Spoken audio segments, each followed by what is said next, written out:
38%. Just think about that number for a second. If you start showing severe respiratory symptoms from this particular incredibly stealthy pathogen, that's the fatality rate you might actually be staring down. It's a genuinely terrifying statistic, and man, it became very, very real for passengers aboard a luxury cruise ship in the Atlantic Ocean back in April of 2026. What was supposed to be this beautiful, scenic expedition, it quickly turned into a literal high-stakes medical emergency. Welcome to The Explainer. I am so incredibly glad you're joining us. Today, we're putting Hantavirus right under the microscope. We're going to take this data-driven journey together, zooming in on a highly unusual localized micro-outbreak aboard that cruise ship, and then zooming way out to the macro, global statistics of how this virus actually behaves worldwide. So let's dive right in, because honestly, the numbers here tell a story you absolutely need to hear. Chapter 1. The 2026 MV Hondius Outbreak. Now, what's truly wild about this is the sheer speed of the outbreak. I mean, just look at this timeline. The MV Hondius departed from Ushuaia, Argentina on April 1st, carrying 147 passengers and crew. Everyone's excited, right? Well, by April 6th, just a few days later, the first passenger developed a fever and severe headaches. Fast forward barely 5 days to April 11th, and tragically, that passenger passed away right there on the ship. By May 8th, the World Health Organization stepped in and confirmed 8 total cases, including 3 deaths. And that right there is exactly how we arrive at that shocking 38% case fatality ratio we talked about at the top. And that brings us to exactly why the starting point of this cruise matters so much. If you look at the fatality rates across South America leading up to the outbreak, you'll see something striking. The southern cone, especially Argentina and Chile, is a heavily documented endemic hotspot for this. The passengers on the MV Hondius, they had actually been traveling extensively around Argentina before they even boarded the ship. So that environmental exposure basically set the stage for the whole nightmare that followed. Okay, so here is the absolute most crucial piece of the puzzle, the Andes virus exception. Typically, Hantavirus is purely zoonotic. That means you get it strictly from rodents, not from, say, your coughing neighbor. But the Andes strain, the one endemic to South America and confirmed as the culprit on the MV Hondius, it is literally the only type of hantavirus ever documented to spread from person to person. It does require close, prolonged contact, sure, but as we saw in the tight, confined quarters of a cruise ship, well, that human-to-human threshold can absolutely be crossed. Moving on to Chapter 2, HPS versus HFRS Fatality Profiles. To really wrap our heads around hantavirus, we have to understand that it essentially causes 2 entirely different diseases, and it all depends on where you live. On one hand, we've got HPS, hantavirus pulmonary syndrome. This is what we see in the Americas, and it includes that Andes virus we just talked about. HPS is aggressive, incredibly aggressive. It strikes your cardiopulmonary system, rapidly filling the lungs with fluid and attacking the heart in literally just a matter of days. On the flip side, over in Europe and Asia, the virus causes HFRS, hemorrhagic fever with renal syndrome. HFRS is a completely different beast. It primarily targets the kidneys and blood vessels, and it creeps up on you much more gradually, taking weeks to develop rather than days.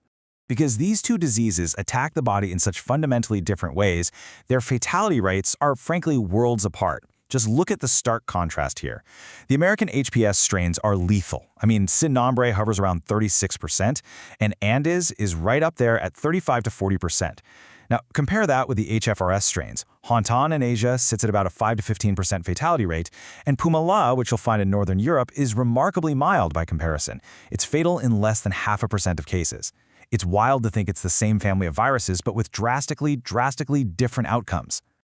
Let's pivot to Chapter 3, U.S. state trends from 2020 to 2025. Taking a step back from that international cruise ship anomaly, let's take a hard look at the domestic reality for folks living right here in the United States. When we pull the CDC data from 2020 to 2025, a super clear geographic pattern just jumps right at you. Out of 129 recent U.S. cases, the vast majority are clustered west of the Mississippi River. More specifically, the Four Corners region is the absolute epicenter.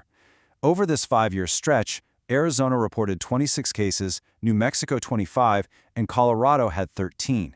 So, if you live in or are planning a trip to these states, you definitely want to keep this on your radar. But here is the big, reassuring takeaway for the U.S. Our primary threat is the sin nombre virus.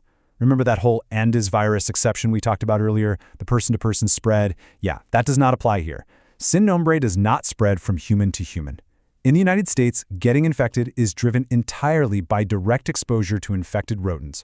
We're talking specifically about breathing in particles from their urine, droppings, and saliva. All right, zooming way out now. Chapter 4, Global Infection and Survival. So how does what we see in the Americas actually stack up against the rest of the world? Well, check out this number. This represents the estimated global infections that happen every single year. Somewhere between 10,000 and 100,000 people are infected globally. And the craziest part, the World Health Organization basically admits that this is probably a massive undercount, because the early symptoms look exactly like the flu or COVID-19, and because a lot of regions just don't have systematic surveillance in place, the true number of cases is likely way, way higher. And that brings us to what I like to call the great statistical paradox of hantavirus. In the Americas, we actually see a relatively low volume of cases. We're talking hundreds annually. But the fatality rate is just staggering, reaching up to 50% in severe outbreaks. Meanwhile, over in Asia and Europe, you've got a massive volume of cases, literally thousands to tens of thousands. But the fatality rates are exponentially lower, ranging from less than 1% up to 15%. So it's this weird inverse relationship. Low cases mean high lethality, and high cases mean low lethality. Finally, let's wrap things up with Chapter 5, Understanding Risk and Prevention. Look, knowing all these intense statistics is really only half the battle, right? Now we need to translate that epidemiological data into actual actionable defense, like what actually determines if someone survives a hantavirus infection. While things like the specific viral strain, your age, or pre-existing heart conditions definitely play huge roles, you can't exactly control those in the moment. The absolute most critical modifiable factor for survival? The speed of your admission to an intensive care unit. Getting admitted early, specifically less than 24 hours from when you start feeling respiratory distress, massively reduces mortality. In this scenario, time is literally life. And since we know the primary culprit is rodent debris, preventing infection is highly tactical. If you're out there cleaning a shed, opening up a cabin for the summer, or sweeping out an RV, you've got to follow these exact steps. Step 1, gear up. We're talking rubber gloves and a proper N95 mask. Step 2, spray down any rodent debris with a good disinfectant and just let it soak. And Step 3, wipe it up super carefully. Do not, under any circumstances, dry sweep or vacuum up dry droppings. Seriously, doing that just launches those viral particles right into the air, and breathing that in is exactly how the infection starts. I actually want to pause and highlight this specific quote from the World Health Organization because it really hammers home the gravity of everything we've just covered. At present, there is no specific antiviral treatment approved for HCPS. Let that sink in. No targeted pills, no magical vaccine.